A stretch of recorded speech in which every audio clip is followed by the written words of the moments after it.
गुरु नानक साहब महाराज जी कहते सिद्ध होवां सिद्ध लाई रिद्ध आखां आओ गुप्त प्रगट होए बैसां लोक राखै भाओ मत देख भूलां विसरै तेरा चित ना आवे नाओ। कहते हे परमात्मा जे मैं सिद्ध भी हो जावां ते मैनू सिद्धियां मिल भी जाण रिद्ध आखां रिद्धियां नू कवां आओ ते रिद्धियां आ जाण।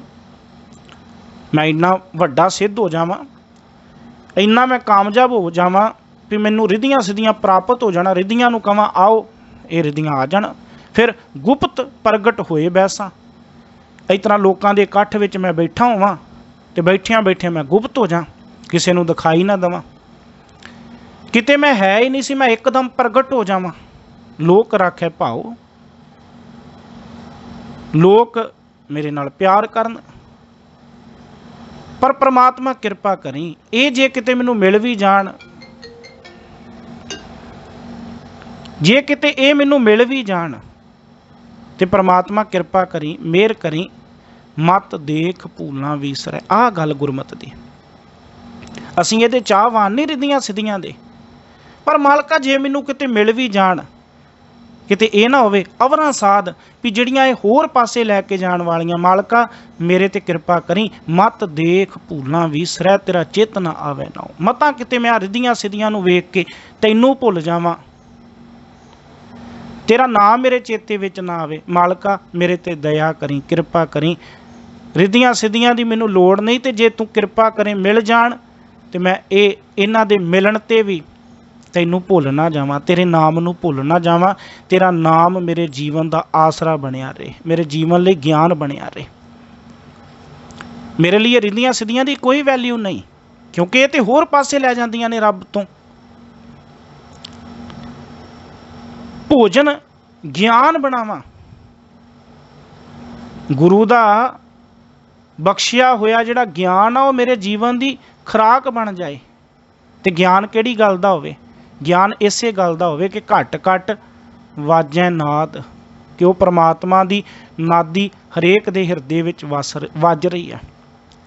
ज्ञान इस गल दा होवे कि वो परमात्मा ही नाथ आ उन्हें सारे जगत नूं नत्थिया होया वस विच कीता होया।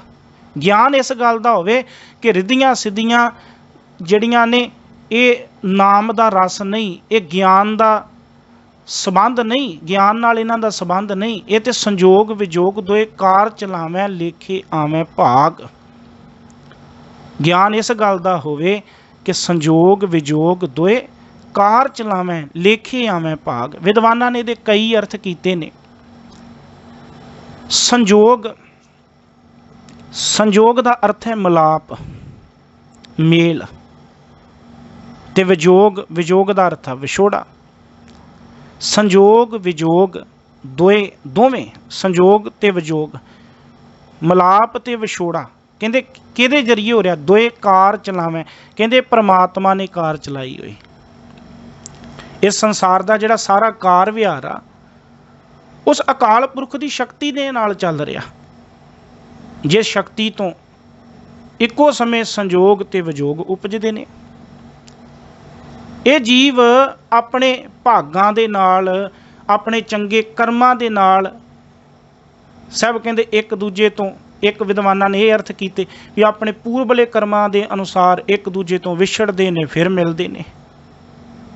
पर जे गुरबाणी की कसवट्टी ते वेखीए ते कहांगे लेखे आवें भाग लेखे आवें भाग भी अपने कीते हुए चंगे कर्मां दे नाल लेखे आवें भाग अपने चंगे कीते हुए कर्मां दे नाल चंगे भागां दे नाल भैड़ी चीज़ तो विछड़ के चंगे वाले पासे जुड़िया जांदा ते अपने कीते हुए भैड़े कर्मां दे नाल चंगे पासे जुड़िया होया मनुख भी चंगे पासे तो टुट के भैड़े वाले पासे जुड़ जांदा।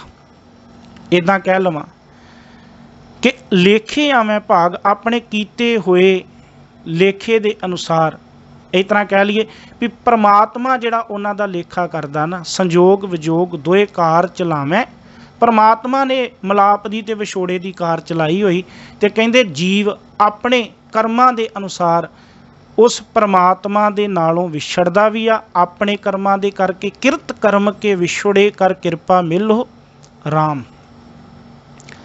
ਅੱਗੇ ਜਾ ਕੇ ਜਪਜੀ ਸਾਹਿਬ ਵਿੱਚ ਆਉਣਾ, ਕਰਮੀ ਆਪੋ ਆਪਣੀ ਕੇ ਨੇੜੇ ਕੇ ਦੂਰ ਲੇਖੇ ਆਵੈ ਭਾਗ।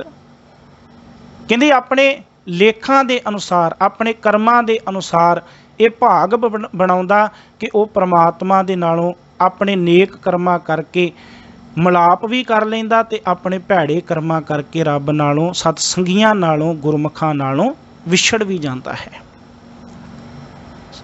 ਆਦੇਸ਼ ਤਿਸੈ ਆਦੇਸ਼। ਸਭ ਕਹਿੰਦੇ ਉਸ ਅਕਾਲ ਪੁਰਖ ਪਰਮਾਤਮਾ ਨੂੰ ਨਮਸਕਾਰ ਕਰੋ, ਪ੍ਰਣਾਮ ਕਰੋ। ਆਦ ਜਿਹੜਾ ਸਾਰੇ ਸੰਸਾਰ ਦਾ ਮੁੱਢ ਹੈ, ਅਨੀਲ ਜਿਸ ਦਾ ਜੀਵਨ ਬੇਦਾਗ ਹੈ, ਉਹ ਸ਼ੁੱਧ ਸਰੂਪ ਹੈ। ਅਨਾਦ ਜਿਸ ਦਾ ਕੋਈ ਮੁੱਢ ਨਹੀਂ ਲੱਭ ਸਕਦਾ। ਅਨਾਹਤ ਜੋ ਨਾਸ਼ ਤੋਂ ਰਹਿਤ ਹੈ। ਜੁਗ ਜੁਗ ਏਕੋ ਵੇਸ, ਜਿਹੜਾ ਪ੍ਰਮਾਤਮਾ ਹਰ ਸਮੇਂ ਇੱਕੋ ਹੀ ਸਰੂਪ ਦਾ ਮਾਲਕ ਹੈ, ਜਿਹੜਾ ਇੱਕੋ ਹੀ ਰੂਪ ਵਿੱਚ ਰਹਿੰਦਾ। ਕਹਿੰਦੇ ਉਹ ਪ੍ਰਮਾਤਮਾ ਨੂੰ ਨਮਸਕਾਰ ਕਰੋ। ਹੁਣ ਗੱਲ ਇਹ ਸਮਝਣ ਵਾਲੀ ਕਿ ਸੰਸਾਰ ਦੇ ਵਿੱਚ ਸਭ ਧਰਮਾਂ ਦੇ ਇਤਿਹਾਸ ਨੂੰ ਪੜ੍ਹਿਆਂ ਇਹ ਗੱਲ ਦਾ ਪਤਾ ਲੱਗਦਾ ਕਿ ਇਹਨਾਂ ਧਰਮਾਂ ਦੇ ਜਿਹੜੇ ਬਾਨੀ ਸੀ ਬੜੇ ਉੱਚੇ ਸੁੱਚੇ ਜੀਵਨ ਵਾਲੇ, ਬੜੇ ਉੱਚੇ ਸੁੱਚੇ ਖਿਆਲਾਂ ਵਾਲੇ ਸੀ। ਉਹਨਾਂ ਵਿੱਚ ਦੂਸਰਿਆਂ ਲਈ ਬੜਾ ਪਿਆਰ ਹਮਦਰਦੀ ਸੀ। ਉਹ ਚਾਹੁੰਦੇ ਸੀ ਕਿ ਜਿੱਥੇ ਉਹ ਆਪ ਚੰਗੇ ਨੇ ਦੂਸਰਿਆਂ ਨੂੰ ਵੀ ਅਜਿਹਾ ਬਣਾਇਆ ਜਾਵੇ, ਚੰਗੇ ਬਣ ਜਾਣ, ਤਾਂ ਕਿ ਆ ਸਾਰਾ ਸੰਸਾਰ ਸਵਰਗ ਬਣ ਜਾਏ। ਇਹਦੇ ਵਿੱਚ ਕੋਈ ਸ਼ੱਕ ਨਹੀਂ ਕਿ ਤਾਂ ਕਰਕੇ ਉਹਨਾਂ ਨੂੰ ਪੈਗੰਬਰ ਕਿਹਾ ਗਿਆ, ਤਾਂ ਕਰਕੇ ਉਹਨਾਂ ਨੂੰ ਦੇਵਤੇ ਕਿਹਾ ਗਿਆ, ਕਿਉਂਕਿ ਉਹਨਾਂ ਦੀ ਸੋਚ ਬੜੀ ਚੰਗੀ ਸੀ। ਉਹ ਚਾਹੁੰਦੇ ਸੀ ਅਸੀਂ ਜੁੜੇ ਹਾਂ, ਬਾਕੀ ਵੀ ਜੁੜਨ। ਉਹਨਾਂ ਨੇ ਕੁਝ ਲੋਕਾਂ ਨੂੰ ਇਕੱਠਿਆਂ ਕੀਤਾ, ਉਹਨਾਂ ਨੂੰ ਚੰਗੀ ਸਿੱਖਿਆ ਦੇਣ ਲਈ ਸਤਸੰਗ ਲਗਾਏ ਕਹਿ ਲਈਏ। ਉਹ ਸਤਸੰਗ ਨੂੰ ਬਾਅਦ ਵਿੱਚ ਧਰਮ ਦਾ ਨਾਂ ਦੇ ਦਿੱਤਾ ਗਿਆ। ਅਸਲੀਅਤ ਦੇ ਵਿੱਚ ਉਹ ਇੱਕ ਸਕੂਲ ਸੀ ਜਿੱਥੇ ਬੈਠ ਕੇ ਜੀਵਨ ਦਾ ਅਸਲੀ ਮਕਸਦ ਸਿਖਾਇਆ ਜਾਂਦਾ ਸੀ। ਇਸੇ ਕਰਕੇ ਭਾਈ ਗੁਰਦਾਸ ਸਾਹਿਬ ਜੀ ਨੇ ਇਹਨੂੰ ਧਰਮਸ਼ਾਲਾ ਕਿਹਾ। ਮਕਸਦ ਕੀ ਸੀ ਇਸ ਤਰ੍ਹਾਂ ਸਤਸੰਗੀਆਂ ਦਾ ਬਹਿ ਕੇ, ਇਕੱਠਿਆਂ ਬਹਿ ਕੇ ਕਲਾਸ ਲਗਾਉਣੀ ਕਹਿ ਲਓ, ਸਤਸੰਗ ਕਰਨਾ ਕਹਿ ਲਓ, ਵੀ ਉੱਥੇ ਉਹ ਗੁਰਮੁਖ ਜਿਹੜੇ ਸੀ ਉਹਨਾਂ ਨੂੰ ਸਿਖਾਉਂਦੇ ਸੀ, ਰੱਬੀ ਰਾਹ ਬਾਰੇ ਗੱਲਾਂ ਦੱਸਦੇ ਸੀ, ਰੱਬ ਦੇ ਮਿਲਾਪ ਬਾਰੇ ਤਰੀਕੇ ਦੱਸਦੇ ਸੀ, ਜੀਵਨ ਨੂੰ ਸੌਖਾ ਬਣਾਉਣ ਦਾ ਤਰੀਕਾ ਦੱਸਦੇ ਸੀ, ਜੀਵਨ ਨੂੰ ਹਲਕਾ ਬਣਾਉਂਦੇ ਸੀ। ਜਿਵੇਂ ਅੱਜ ਸਾਡੇ ਤੇ ਬਾਬਾਵਾਦ ਨੇ ਬੋਝ ਪਾਇਆ, ਐਵੇਂ ਨਹੀਂ ਸੀ ਕਰਦੇ ਉਹ। ਇਹਨਾਂ ਮੋਢੀਆਂ ਦੇ ਆਦਰਸ਼ਕ ਜੀਵਨ ਜਿਹੜੇ ਸੀ ਨਾ, ਉਹਨਾਂ ਦੀ ਲਗਨ, ਉਹਨਾਂ ਦੀ ਮਿਹਨਤ ਦਾ ਸਦਕਾ ਇਹਨਾਂ ਸਕੂਲਾਂ ਨੇ ਚੰਗੇ ਵਿਦਵਾਨ, ਕਿਹੜੇ ਸਕੂਲਾਂ ਨੇ, ਉਹ ਜਿਹੜੀ ਧਰਮਸ਼ਾਲ ਜਿਹੜੀ ਸੀ, ਸਤ ਸੰਗਤ ਜਿਹੜੀ ਸੀ, ਉਹਨੇ ਫਿਰ ਚੰਗੇ ਵਿਦਵਾਨ, ਗੁਣੀ ਗਿਆਨੀ, ਧਰਮੀ, ਦਾਨੀ, ਪਰਉਪਕਾਰੀ, ਆਪਾ ਵਾਰਨ ਵਾਲੇ ਜਿਹੜੇ ਵਿਅਕਤੀ ਸੀ ਉਹ ਪੈਦਾ ਕੀਤੇ। ਪਰ ਹੋਇਆ ਕਿ ਕੁਝ ਸਮੇਂ ਦੇ ਪਿੱਛੋਂ ਇਹਨਾਂ ਧਰਮ ਦੇ ਬਾਨੀਆਂ ਨੇ ਆਪੋ ਆਪਣੇ ਸਕੂਲਾਂ ਦੀ ਵਰਦੀ ਨਿਯਤ ਕਰ ਦਿੱਤੀ, ਯੂਨੀਫਾਰਮ। ਇਸ ਵਰਦੀ ਦਾ ਮਨੋਰਥ ਪੈਰੋਕਾਰਾਂ ਦੇ ਵਿੱਚ ਭਰਾਗਤੀ ਜਿਹੜੀ ਪੈਦਾ ਕਰਨਾ ਤਥਾ ਦੂਸਰਿਆਂ ਨੂੰ ਆਪਣੇ ਧਰਮ ਦੇ ਵੱਲ ਪ੍ਰੇਰਨਾ ਸੀ। ਇੱਥੋਂ ਆ ਕੇ ਥੋੜ੍ਹੀ ਗੜਬੜੀ ਹੋ ਗਈ। ਉਹਨਾਂ ਨੇ ਨਹੀਂ ਕੀਤੀ, ਉਹਨਾਂ ਤੋਂ ਅੱਗੇ ਜਿਹੜੇ ਵਿਦਿਆਰਥੀ ਬਣ ਗਏ ਉਹਨਾਂ ਨੇ ਇਵੇਂ ਕਰਤਾ। ਮੇਰੇ ਖਿਆਲ ਜਿਹੜੀ ਮੈਂ ਗੱਲ ਕਹਿਣੀ ਚਾਹੁੰਦਾ ਸਮਝ ਗਏ ਆਪ। ਹੁਣ ਹੋਇਆ ਕੀ ਕਿ ਉਹ ਅਲੱਗ-ਅਲੱਗ ਮਤ ਬਣ ਗਿਆ, ਅਲੱਗ-ਅਲੱਗ ਵਿਚਾਰਾਂ ਬਣ ਗਈਆਂ, ਅਲੱਗ-ਅਲੱਗ ਪਹਿਰਾਵਾ ਬਣ ਗਿਆ, ਜਿਹਨੂੰ ਮੈਂ ਕਹਿ ਰਿਹਾ ਕਿ ਸਕੂਲ ਦੀ ਵਰਦੀ ਬਣ ਗਈ। ਨਤੀਜਾ ਇਹ ਹੋਇਆ ਕਿ ਸਕੂਲ,